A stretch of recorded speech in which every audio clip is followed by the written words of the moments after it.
잡초는 빨리 자랍니다. 비가 한 번 오고 햇빛이 조금만 비쳐도 금세 땅을 덮어버립니다. 그런데 잡초는 빨리 자라는 만큼 깊지 않습니다. 열매도 없습니다. 반대로 벼는 천천히 자랍니다. 눈에 보이지 않는 시간 동안 뿌리를 내리고 바람을 견디고 뜨거운 햇볕 아래서 속을 채웁니다. 처음에는 별 차이가 없어 보입니다. 오히려 잡초가 더 강해 보이고 더 빨리 성공한 것처럼 보입니다. 하지만 시간이 지나면 드러납니다. 잡초는 무성해질 뿐이고 벼는 고개 숙일 만큼 무거운 열매를 맺습니다. 우리의 인생도 그렇습니다. 하나님은 때로 우리를 빨리 키우지 않으십니다. 빨리 문을 열어주지 않으시고 빨리 응답하지 않으시고 빨리 벗어나게 하지 않으십니다. 그래서 우리는 묻습니다. 하나님, 왜 저만 이렇게 오래 걸립니까? 그러나 그 시간이 버려진 시간이 아닐 수 있습니다. 하나님은 그 기다림 속에서 우리의 뿌리를 깊게 하시고 마음을 낮추시고 말씀을 삶과 하나 되게 하십니다. 지금 오래 붙잡혀 있다면 그것은 멈춤이 아니라 준비일 수 있습니다. 하나님은 당신을 잡초처럼 빨리 자라게 하시는 것이 아니라 열매 맺을 사람으로 깊이 빚고 계십니다. 오늘 이 말씀이 지금의 기다림을 다시 바라보는 작은 힘이 되기를 바랍니다. 이 말씀이 더 많은 분들에게 전달될 수 있도록 구독과 좋아요로 함께 해주십시오. 그렇다면 하나님은 왜 어떤 사람을 유난히 오래 붙들어 두실까요? 성경을 자세히 보면 하나님께 오래 붙들린 사람들에게는 공통점이 있었습니다. 첫 번째는 하나님은 가장 먼저 기다리는 사람을 만드십니다. 우리는 하나님께 기도할 때 먼저 상황이 바뀌기를 기대합니다. 막힌 길이 열리고 문제가 해결되고 눈앞의 현실이 달라지기를 바랍니다. 하지만 성경을 보면 하나님은 상황보다 먼저 사람을 바꾸시는 분이십니다. 하나님께 크게 쓰임받은 사람들에게는 공통된 시간이 있었습니다. 바로 아무 일도 일어나지 않는 것처럼 보이는 기다림의 시간이었습니다. 다윗을 생각해 보십시오. 그는 사무엘에게 기름 부음을 받고 이미 왕으로 선택받았습니다. 그러나 바로 왕궁으로 들어가지 않았습니다. 오히려 사울에게 쫓기며 광야를 떠돌아야 했습니다. 하나님의 약속은 분명했지만 현실은 더 어려워졌습니다. 하나님이 약속하셨다면 빨리 이루어 주셔도 될 것 같은데 하나님은 다윗을 오래 기다리게 하셨습니다. 왜였을까요? 하나님께서 다윗에게 먼저 원하신 것은 왕좌가 아니라 왕의 마음이었기 때문입니다. 기다림이 없었다면 다윗은 사울과 다르지 않은 왕이 되었을지도 모릅니다. 그래서 하나님은 다윗의 능력보다 마음을 먼저 다듬으셨습니다. 다윗에게는 사울을 죽일 기회가 2번이나 있었습니다. 사람들은 말했습니다. 하나님이 주신 기회입니다. 하지만 다윗은 칼을 들지 않았습니다. 하나님의 약속은 하나님의 방법으로 이루어져야 한다는 것을 배웠기 때문입니다. 기다림은 다윗을 약하게 만든 것이 아니라 하나님의 때를 신뢰하는 사람으로 만들었습니다. 우리도 마찬가지입니다. 우리는 문을 열어주십시오라고 기도하지만 하나님은 때로 조금 더 기다려라라고 말씀하십니다. 우리는 응답이 늦어진다고 생각하지만 하나님은 우리 안의 준비가 아직 끝나지 않았다고 말씀하시는지도 모릅니다. C.S. 루이스는 이런 취지로 말합니다. 하나님은 우리를 단지 편안하게 만드는 것보다 거룩하게 만드는 일을 더 중요하게 여기신다고 말입니다. 우리는 빨리 끝나는 인생을 원하지만 하나님은 깊어지는 인생을 원하십니다. 혹시 지금 하나님께 오래 붙잡혀 있는 것 같습니까? 남들은 앞으로 가는데 나만 제자리인 것 같습니까? 그렇다면 이렇게 물어보십시오. 하나님은 지금 내 상황을 바꾸시는 중일까? 아니면 나를 바꾸시는 중일까? 기다림은 하나님의 침묵이 아닙니다. 하나님께서 가장 깊이 일하고 계시는 시간입니다. 하나님은 언제나 준비된 사람에게 약속을 맡기십니다. 두 번째는 긴 고통은 하나님이 사람을 빚으시는 시간입니다.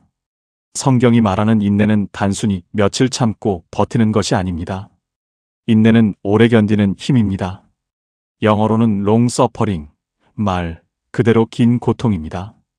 끝이 보이지 않는 시간, 아무리 기도해도 달라지지 않는 현실, 마음은 지쳐가는데 상황은 그대로인 시간.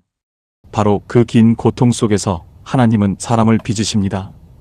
우리는 고난이 빨리 끝나는 것을 축복이라고 생각합니다. 물론 하나님은 우리를 건져주시는 분입니다. 하지만 때로 하나님은 고난을 즉시 없애기보다 그 고난을 통과할 수 있는 사람으로 우리를 만드십니다. 로마서 5장은 환난은 인내를, 인내는 연단을, 연단은 소망을 이루는 줄 안다고 말합니다. 여기서 중요한 것은 순서입니다. 성경은 환난에서 바로 소망으로 건너뛰지 않습니다. 반드시 인내를 지나고 연단을 지나 소망에 이르게 됩니다. 왜 하나님은 이 과정을 허락하실까요? 인내가 우리 안에 얕은 믿음을 드러내기 때문입니다. 평안할 때는 누구나 믿음이 있는 것처럼 보입니다. 하지만 오래 기다려야 할 때, 응답이 보이지 않을 때, 손해를 보면서도 하나님의 방법을 선택해야 할 때, 그때 우리의 믿음이 진짜인지 드러납니다. 그리고 하나님은 그 드러난 자리에서 우리를 정죄하시는 것이 아니라 다시 빚으십니다. 욥을 생각해 보십시오. 욥은 한순간에 모든 것을 잃었습니다. 재산도, 자녀도, 건강도 무너졌습니다. 그런데 더 힘든 것은 고난의 이유를 알 수 없었다는 것입니다. 이유를 알면 견딜 수 있을 것 같은데 욥은 설명 없는 고통을 지나야 했습니다. 하지만 야고보서는 그를 가리켜 욥의 인내를 말합니다. 하나님은 욥의 고난만 보라고 하지 않으시고 주께서 주신 결말을 보라고 하십니다. 지금 당신이 지나고 있는 시간이 길게 느껴질 수 있습니다. 하지만 긴 시간이 곧 버려진 시간은 아닙니다. 하나님은 그 시간 속에서 당신의 마음을 낮추시고 믿음을 단단하게 하시고 말씀을 머리에 지식이 아니라 삶의 고백으로 바꾸고 계십니다. 긴 고통은 끝이 아닙니다. 하나님이 사람을 깊이 빚으시는 은밀한 작업실입니다. 세 번째는 기다림을 포기하는 순간 가장 큰 축복도 놓칠 수 있습니다. 기다림이 길어질 때 가장 위험한 것은 고난 자체가 아닙니다. 진짜 위험한 것은 조급함입니다. 오래 기다리다 보면 마음속에서 이런 생각이 올라옵니다. 이제는 내가 뭔가 해야 하지 않을까? 하나님이 너무 늦으시는 것 아닐까? 이 기회를 놓치면 다시는 안 되는 것 아닐까? 바로 그때 사람은 하나님의 때보다 자기 판단을 앞세우기 쉽습니다. 성경에는 기다림을 견디지 못해 무너진 사람들이 나옵니다. 사울 왕이 그랬습니다. 전쟁을 앞두고 사무엘이 오기를 기다려야 했지만 백성들이 흩어지는 것을 보고 마음이 흔들렸습니다. 상황은 급했고 사람들은 불안해했고 눈앞의 현실은 점점 나빠졌습니다. 결국 사울은 자신이 드려서는 안 되는 제사를 드리고 말았습니다. 겉으로 보기에는 급한 상황에 필요한 결정을 한 것 같았지만 하나님은 그 일을 통해 사울의 마음을 보셨습니다. 그는 하나님을 기다리는 사람이라기보다 상황에 밀려 움직이는 사람이었습니다. 아브라함도 마찬가지였습니다. 하나님은 분명히 자녀를 약속하셨지만 시간이 지나도 아이가 생기지 않았습니다. 기다림이 길어지자 사람의 방법이 들어왔고 결국 하갈을 통해 이스마엘을 낳았습니다. 하나님이 약속을 취소하신 것이 아니었는데 시간이 길어지자 아브라함의 마음이 흔들린 것입니다. 이것이 기다림의 무서움입니다. 하나님의 약속을 믿지 않는 것이 아니라 하나님의 시간을 견디지 못하는 것입니다. 우리도 자주 그렇습니다. 조금만 더 기다렸다면 하나님이 여셨을 길을 조급함 때문에 억지로 열어버릴 때가 있습니다. 조금만 더 기도했더라면 분별했을 관계를 외로움 때문에 붙잡을 때가 있습니다. 조금만 더 말씀 앞에 머물렀다면 피했을 결정을 불안함 때문에 선택할 때가 있습니다. 빠른 결정이 때로는 인생 전체를 흔들기도 합니다. 그러므로 기다림의 시간에는 무엇보다 마음을 지켜야 합니다. 하나님, 제가 앞서가지 않게 해주십시오. 두려움 때문에 결정하지 않게 해주십시오. 주님의 때를 신뢰하게 해주십시오. 이것이 기다리는 사람의 기도입니다. 기다림을 포기하는 순간 가장 큰 축복도 놓칠 수 있습니다. 그러나 끝까지 하나님의 때를 붙드는 사람은 결국 하나님이 예비하신 길을 보게 됩니다. 지금 당장 길이 보이지 않아도 하나님의 시간을 신뢰하기 원하신다면 댓글에 함께 고백해 주세요. 주님, 제 조급함보다 주님의 때를 신뢰합니다. 이 고백은 단순히 기다리겠다는 말이 아닙니다. 내 불안이 나를 끌고 가지 못하게 하고 하나님의 손이 내 인생을 이끌게 하겠다는 믿음의 결단입니다. 그리고 그렇게 기다림을 통과한 사람에게 하나님은 반드시 열매를 맺게 하십니다. 네 번째는 하나님은 잡초가 아니라 열매 맺는 사람을 키우십니다. 잡초는 빨리 자랍니다. 특별히 돌보지 않아도 금세 땅을 덮습니다. 비가 조금만 와도 자라고 햇빛이 조금만 비쳐도 퍼집니다. 겉으로 보면 잡초가 훨씬 강해 보입니다. 빠르고 거칠고 어디서든 살아남는 것처럼 보입니다. 하지만 잡초에는 열매가 없습니다. 반대로 벼는 천천히 자랍니다. 씨가 뿌려지고 물이 채워지고 뿌리가 내려가고 긴 시간을 지나야 비로소 고개 숙일 만큼 무거운 열매를 맺습니다. 하나님은 우리를 잡초처럼 빨리 자라게 하시는 분이 아닙니다. 하나님은 우리를 열매 맺는 사람으로 깊이 키우십니다. 그래서 때로는 빠른 성공보다 느린 성숙을 허락하십니다. 우리는 빨리 인정받고 싶고 빨리 응답받고 싶고 빨리 증명하고 싶어 합니다. 하지만 하나님은 먼저 뿌리를 보십니다. 뿌리가 얕은 사람은 작은 바람에도 흔들립니다. 그러나 오래 기다리며 말씀 안에 뿌리 내린 사람은 계절이 바뀌어도 쉽게 무너지지 않습니다. 예수님은 씨 뿌리는 비유에서 좋은 땅에 떨어진 씨가 말씀을 듣고 깨닫는 자라고 하셨습니다. 그리고 그 사람이 30배, 60배, 100배의 결실을 맺는다고 하셨습니다. 여기서 중요한 것은 열매보다 먼저 땅입니다. 말씀이 뿌리 내릴 수 있는 마음, 말씀을 듣고 깨닫고 깨달은 말씀을 삶으로 살아내는 마음이 먼저 준비되어야 합니다. 하나님은 우리의 겉모습보다 속사람을 먼저 다루십니다. 사람들 앞에서 빨리 드러나는 능력보다 아무도 보지 않는 자리에서 말씀을 붙드는 인내를 더 귀하게 보십니다. 그래서 기다림은 낭비가 아닙니다. 그 시간 동안 하나님은 우리 안에 좋은 땅을 만드십니다. 상처로 딱딱해진 마음을 부드럽게 하시고 조급함으로 얕아진 믿음을 깊게 하시고 머리로만 알던 말씀을 삶의 순종으로 바꾸십니다. 지금 당장 열매가 보이지 않는다고 낙심하지 마십시오. 뿌리가 자라는 시간에는 열매가 보이지 않습니다.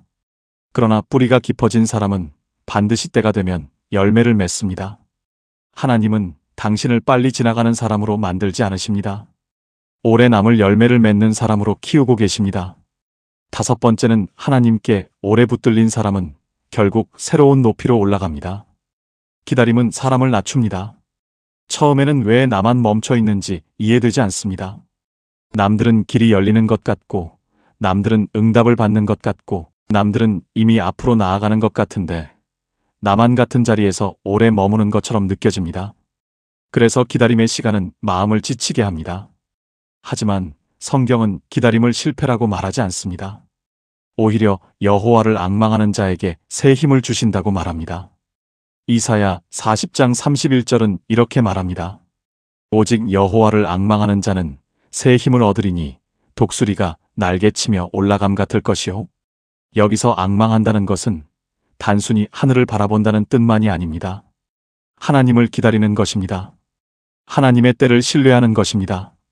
내 힘으로 억지로 열지 않고 내 조급함으로 앞서가지 않고 하나님께서 일하실 때까지 믿음으로 머무는 것입니다. 그런데 놀라운 것은 하나님께서 그런 사람에게 새 힘을 주신다는 사실입니다.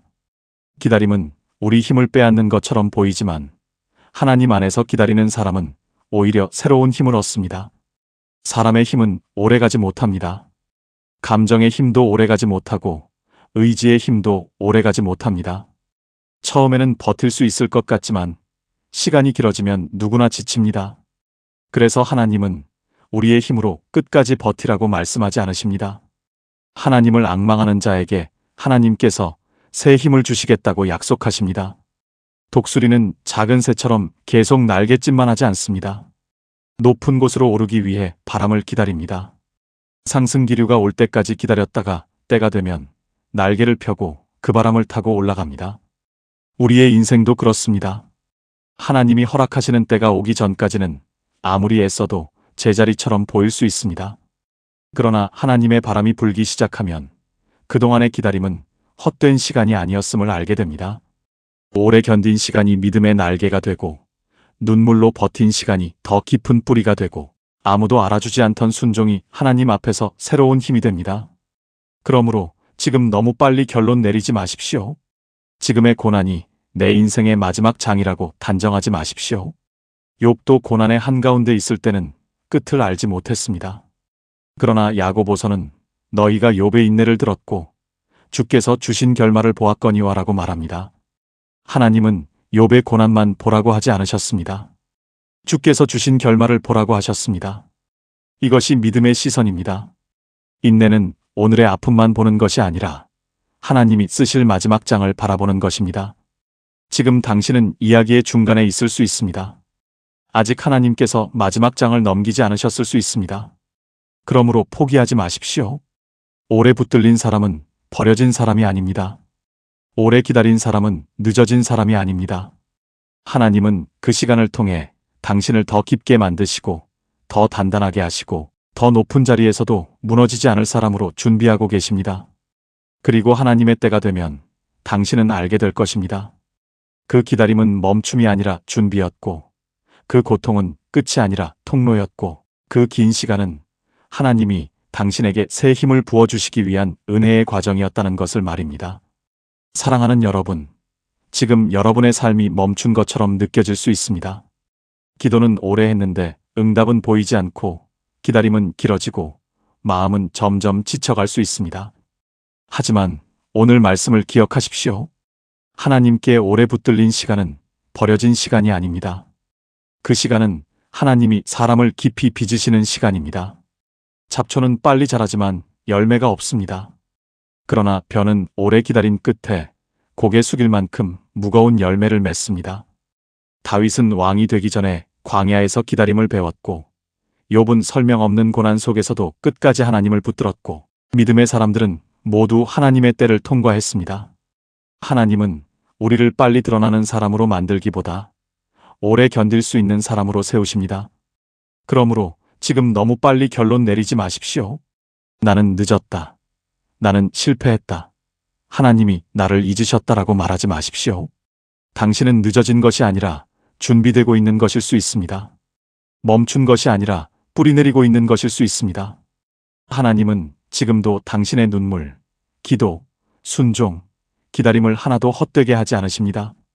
오늘부터 이렇게 기도해 보십시오. 주님, 제가 앞서가지 않게 하시고 조급함 때문에 무너지지 않게 하시고 주님의 때를 신뢰하게 해 주십시오. 하나님은 가장 좋은 것을 가장 완벽한 때에 주시는 분입니다. 지금은 길어 보여도 하나님의 때가 되면 알게 될 것입니다. 그 기다림은 멈춤이 아니라 준비였고 그 고통은 끝이 아니라 통로였고 그 긴 시간은 하나님이 나를 더 깊고 단단한 사람으로 세우시는 은혜의 과정이었다는 것을 말입니다.